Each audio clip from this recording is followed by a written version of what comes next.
video más en este videoblog que les he estado compartiendo últimamente, la homosexualidad, una decisión inconsciente. Si no han visto los videos anteriores, les recomiendo que los vean para que sigan toda la secuencia del material que les estoy compartiendo, y pues obviamente cada uno de ellos lleva un orden lógico para poder entender un poquito más y de mejor manera este tipo de manifestaciones. En los videos anteriores hablábamos un poquito acerca de la historia de la homosexualidad, hablábamos un poquito más en torno a la naturaleza como tal de la homosexualidad, en fin. Entonces los invito a que hagan la revisión del material anterior si no lo han visto en orden. Y el día de hoy, ya entrando un poco más en tema, un poco más en lo que vamos a trabajar y en la teoría que se les va a plantear a ustedes, pues vamos a ver de manera previa otro tipo de teorías, otro tipo de enfoques y de análisis que se han tenido con respecto a esto, para que podamos tener un punto de vista mucho más macro, mucho más global y mucho más abierto. ¿Qué tipo de teorías han sido como las más aceptadas, por así decirlo, en torno a este tipo de fenómeno social y cultural? Una de ellas es el tema del complejo de Edipo y de Electra. Sigmund Freud, el padre del psicoanálisis, plantea esta teoría no solamente para este tema de la homosexualidad, sino en general para el tema de las relaciones interpersonales basadas, pues digamos, en las relaciones de pareja. Entonces, ¿qué es Edipo y Electra y cómo Freud interpreta la homosexualidad basada en esta teoría que él formula? El complejo de Edipo y de Electra, según Freud, nace del enamoramiento del niño hacia su figura paterna opuesta. Es decir, si es un niño, el niño durante su desarrollo termina enamorándose de su madre, y si es una niña termina enamorándose de su padre. Razón por la cual, y es algo totalmente valedero y actual, si se pueden dar cuenta, muchos de los enfoques de la psicología están orientados a determinar cómo las relaciones que nosotros tenemos con nuestras parejas, esa pareja termina de cierta manera pareciéndose o siendo muy similar o teniendo unos ciertos puntos muy parecidos a esa figura paterna que nosotros tenemos. Entonces, en el caso de los hombres, por ejemplo, heterosexuales, es decir, que les gustan las mujeres, su pareja femenina tiende a parecerse mucho o tener unos componentes muy similares hacia la mamá, y viceversa, la mujer en el hombre. Pero Freud toma esta teoría, la teoría del complejo de Edipo y de Electra, para decir que muy probablemente durante esa fase de enamoramiento del niño hacia su figura paterna, pues pasó algo y no terminó enamorándose de la figura de su otro sexo o del género opuesto, sino del mismo sexo o género opuesto. Es decir, si un niño, dentro de la teoría normal del complejo de Edipo y Electra, debía enamorarse de su mamá, termina desenamorándose de su papá y viceversa con las niñas. Parte de esa teoría de Freud trata de orientar o explicar cómo se da la homosexualidad. Pero ¿qué es lo que sucede? De pronto, ¿cuál es la pata que le falta a esa teoría, o el soporte o el sustento que le falta a esa teoría? Resulta que hoy en día es muy común que los niños se desarrollen con una sola figura paterna, bien sea porque la otra murió, porque la otra los abandonó, porque vive en otro país o vive muy lejos, o por X cantidad de situaciones o circunstancias que se presentan en la vida y que hacen que un niño crezca o se desarrolle solamente con una figura. Vamos a colocar este caso. Un niño hombre que nace, crece y se desarrolla solamente con su figura paterna, es decir, con su papá, con su hombre. Basado en la teoría de Freud, implicaría que tendría un altísimo porcentaje de que ese niño fuese homosexual, porque basado en el complejo de Edipo y Electra tendría que enamorarse de su padre, por lo tanto buscaría en otros hombres el afecto y sería un niño potencialmente homosexual. Pero eso no es lo que se da, o no es el común denominador. El común denominador parte de muchas otras consecuencias que sí tiene que ver un poco el tema de lo que el padre y la madre representa para el niño. Lo vamos a ver más adelante en el siguiente video cuando les explique la teoría que les voy a mostrar, pero que esta teoría se queda floja por el simple hecho de que no necesariamente, y no es un común denominador, que el hombre que se cría con hombres o la mujer que se cría con mujeres termine siendo o teniendo conductas homosexuales. Entonces creo que esta teoría pues le hace falta algo, no está realmente totalmente sólida y no demuestra en su totalidad lo que sucede en este fenómeno en particular. Teoría neuroendocrina y cromosomática es otra de las teorías que tomó mucha fuerza en su momento. Les voy a explicar un poquito qué significa cada una de ellas. Resulta que los seres humanos tenemos dos cromosomas, o digamos en nuestra genética, en nuestra composición genética encontramos dos cromosomas, el cromosoma X y el cromosoma Y. El cromosoma X hace principalmente referencia, o el 100% de su referencia es femenina. Por eso las mujeres, su código cromosomático es XX, es decir, son 100% cromosoma X femenidad. Pero el hombre no es igual. Al hombre no le sucede lo mismo que a la mujer, porque el hombre, su código cromosomático es XY, es decir, los hombres tenemos mitad de X, que es femenino, y mitad de Y, que es masculino. Entonces, de ahí se explicaría de pronto por qué hay mayor cantidad de hombres homosexuales que de mujeres homosexuales, pero también descarta, por ese mismo enfoque, esa propia teoría. ¿Por qué? Porque a la mujer ser XX 100% femenina, si la teoría cromosomática me dice que el problema es los cromosomas y las cargas entre el uno y el otro, pues sencillamente en la mujer no debería existir la homosexualidad porque es 100% femenina. Y en el hombre sería entendible porque tiene un porcentaje femenino, un porcentaje masculino. Pero resulta y pasa que las mujeres pues también se presenta este tipo de conducta homosexual, y es más, no solamente se presenta, sino que al parecer viene en un incremento sostenido en el tiempo. Entonces, por ese lado, desde la teoría de lo cromosomático, creo que tambalea y se cae. Ahora, dentro de la teoría neuroendocrina hay otro enfoque. Ese enfoque nos dice que el cuerpo y el cerebro se desarrollan de manera separada en el tiempo, es decir, el cuerpo y el cerebro en el feto, en el desarrollo como tal dentro del vientre materno, no se da al mismo tiempo. Entonces lo que nos dice la teoría neuroendocrina es lo siguiente: puede ser que ese cuerpo en su fase de desarrollo esté siendo desarrollado principalmente bajo el cromosoma X, es decir, XX, ¿sí? Por lo tanto, eso daría un cuerpo de mujer. Pero probablemente por algunas circunstancias el cerebro, que se desarrolla en otro tiempo distinto, de una manera distinta, puede ser que ya no tenga una carga fuerte en cuanto al cromosoma XX, que fue con el que se desarrolló el cuerpo, sino que tenga un poquito más de carga Y, por lo tal quedaría XY. Eso nos daría una mujer físicamente, corporalmente, pero con un cerebro un poco más tendiente a la masculinidad. Entonces, la teoría nos dice que en esa diferencia entre desarrollo de cuerpo y cerebro, cada uno de los cromosomas puede generar un impacto totalmente distinto, y de ahí se derive la homosexualidad. Y pues obviamente lo soportan con algunos de los estudios que han realizado en torno a este tema. Yo en lo personal creo que no es del todo así, y les voy a comentar algo pues que es evidente para todos.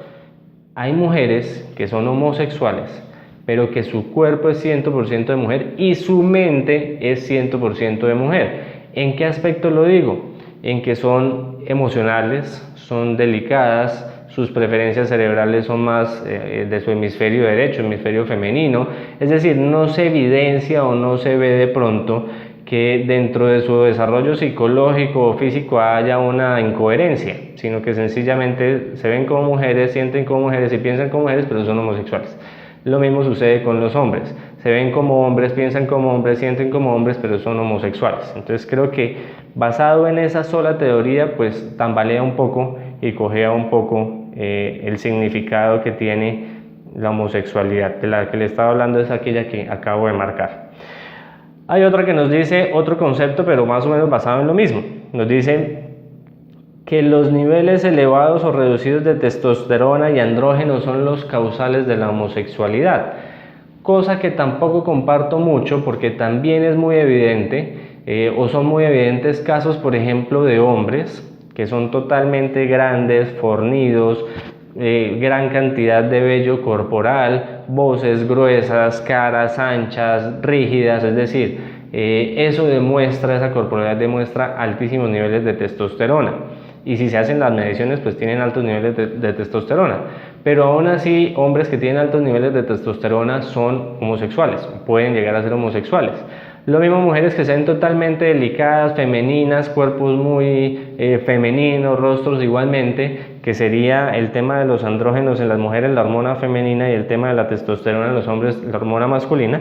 Mujeres con altos niveles de andrógenos que también son homosexuales. Entonces, por ende, también esta teoría se descartaría o tambalearía para poder resolver el tema o la incógnita acerca de la homosexualidad.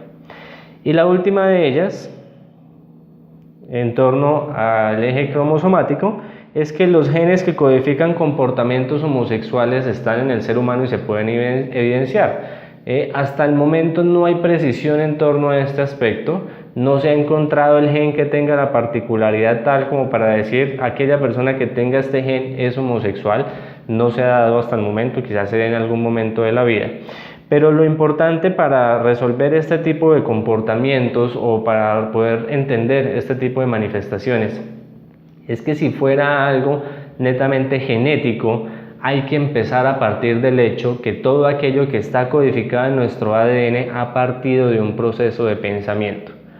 Los invito a que vean dentro de mi página web o en mi canal de YouTube, en el videolibro Aprendiendo a Vivir, vean los capítulos que hacen referencia al verdadero poder del cerebro y que hacen referencia, pues los primeros capítulos, al tema del pensamiento, al tema de cómo el pensamiento afecta obviamente y genera un código genético y epigenético. En este aspecto creo que hace falta mucho todavía por determinar, pero lo vamos a dejar abierto porque se relaciona de cierta manera con la teoría que viene a continuación, que es la teoría hereditaria. ¿Qué nos dicen algunos que han estudiado este tema y que se enfocan más en la teoría hereditaria? Pues como les venía diciendo anteriormente, dicen que hay un gen que trae un código específico para el tema de la homosexualidad. Recordemos algo, la genética es aquella carga que recibimos de nuestros padres y de 7 generaciones hacia atrás principalmente, y que es la carga que va a determinar cómo nos vemos, cómo es el color de nuestro cabello, de nuestros ojos, nuestra estatura. Algunos creen y pues tienen mucho fundamento el creerlo, que también tiene parte de nuestro carácter, de nuestra personalidad y demás. Entonces, dentro de esta carga genética, los principales científicos que se van por este tema dicen que hay un gen determinado y listo, que esto es genético, entonces usted le cayó el gen y pues va a ser homosexual porque tiene ese gen. ¿Qué es lo que yo creo? Yo personalmente creo que no es del todo genético. Sí puede tener un componente genético evidentemente, y más adelante lo voy a explicar, pero no es 100% genético. ¿Por qué? Porque si fuera de esa manera, sencillamente un individuo homosexual se podría hacer una trazabilidad en su árbol genealógico y determinar cómo ese gen o ese código se vino difundiendo alrededor de toda la familia y encuentra una secuencia alrededor de toda la familia o de su descendencia, cosa que hasta el momento no se ha dado. Y por el hecho de que haya una persona homosexual en la familia no quiere decir que dentro de su árbol genealógico hayan más personas homosexuales en la familia, o que si las hay estén conectados genéticamente. Entonces creo que esta teoría, pues por el momento al menos, se va más o menos descartando o no explicaría en todo su contexto el tema de la homosexualidad. Además de esto, recordemos algo, hay una carga que se llama la carga epigenética. Si bien la genética es lo que yo recibo de los demás, es decir, lo que yo heredo de los demás, la carga epigenética es la que yo incorporo a mi ADN, pero basada en mi medio ambiente, en mi entorno. Es decir, todas aquellas experiencias, vivencias, pensamientos, los círculos sociales en los que me desenvuelvo, los valores, la cultura, etcétera, terminan generando también en mí un código genético. Y esto no lo heredo de nadie. Si yo sencillamente cambio mis amigos y cambio mi manera de pensar, estoy alterando mi código genético. Por eso los invito a que vean ese material y mucho otro que tengo publicado en la página web, que no es precisamente de este tema, pero donde explico un poquito más a profundidad este tema de la genética y la epigenética. Hay otras teorías que se han propuesto en torno a este tema. Aquí va saliendo de todo, ¿sí? Una de ellas es que la homosexualidad es antinatural, y como lo veíamos en el video precisamente anterior a este, pues nos dábamos cuenta que la homosexualidad no es para nada antinatural, al contrario, es totalmente natural. Más de 500 especies investigadas en algunos experimentos científicos, y todas de ellas manifiestan o reportan en algunos de sus miembros características o comportamientos homosexuales, entonces es más que natural, no es solamente del ser humano. Algunas personas dicen es que se nació así, yo nací así. Hombre, pues yo nací así. Si lo vemos desde el punto de vista, o como lo hablábamos ahorita, genéticamente, pues sí puede ser que tenga una implicación genética. Pero entonces, ¿por qué? ¿Por qué? Muchos de los individuos homosexuales manifiestan su homosexualidad no a los 8, no a los 10, no a los 15, no a los 5 años, sino que lo vienen manifestando después de los 40, 50, 60 años, donde ya han tenido experiencia heterosexual, es decir, han vivido con parejas de diferente sexo, han tenido hijos, han tenido una vida en la cual pues sencillamente nunca contemplaron este tipo de comportamiento, por así decirlo, de inclinación, y a lo último o en una avanzada lo manifiestan. Eso no sería coherente con el yo nací así, a menos que hubiera habido un tema de represión, pero no en todos los casos hay temas de represión, sencillamente no se había descubierto eso que tiene esa persona adentro. Entonces el yo nací así creo que sí tiene una implicación, puede tener una implicación genética, pero no explicaría el 100% de los casos. Que la homosexualidad es pecado lo vamos a ver un poquito más adelante, no tiene nada que ver con el pecado es algo creado por el ser humano, por la religión específicamente para dogmatizar, para cerrar y para controlar, y lo veíamos también en un video anterior a este, en la historia de la homosexualidad, en donde encontrábamos en dónde hubo el punto de quiebre histórico para que se declarara pecado y para que no se declarara pecado, porque anteriormente inclusive con la religión católica este era un tema totalmente aceptado. Fue más o menos desde el año 800 que se empezaron a cambiar, en el año 1100 y pico que se empezó a cambiar este tipo de connotación al interior de la iglesia y que se empezó a considerar como pecado. ¿Qué es producto de un espíritu demoníaco? Pues está muy ligado al tema de la religión, cosa que debemos descartar de plano. ¿Es una moda? Bueno, pues hay quienes lo piensan, hay quienes no. Yo creo que uno por moda se compra un reloj, se compra una prenda de vestir, se compra un vehículo o se compra cualquier cosa que por moda, o se corta el pelo de cierta manera, de tal manera que por moda pues encaje socialmente. Pero que por moda se consiga una pareja de su mismo género o tenga relaciones con una pareja de su mismo género, pues no creo o no considero que eso sea realmente una moda. Creo que el que es y el que no es, pero no es una moda hacer ese tipo de cosas o manifestar ese tipo de situaciones a nivel personal. Creo que no encaja. ¿Qué es una decisión personal? Sí, tiene mucho que ver, y de por sí en lo que les voy a plantear más adelante en el siguiente video, uno de los puntos claves es el tema de la decisión, pero más que ser una decisión consciente, es decir, una decisión racional y pensada, creo que es una decisión de carácter inconsciente. Recordemos que la mente consciente solamente ocupa el 5% de nuestras facultades y capacidades mentales, mientras que la mente inconsciente es el 95% de esas funciones. Entonces, sí es una decisión, pero no es una decisión consciente, sino más que todo inconsciente. ¿Qué es contagiosa o no? No, definitivamente no es contagiosa. Se puede tener amistad con una persona homosexual, se puede tener contacto con una persona homosexual y no se va a contagiar, no es un virus, no es algo prendedizo, no es absolutamente nada contagioso, sino habría una epidemia a nivel mundial por este tema y pues ese no es el caso y estaríamos buscando vacunas y tampoco es el caso, o sea que tampoco es contagioso.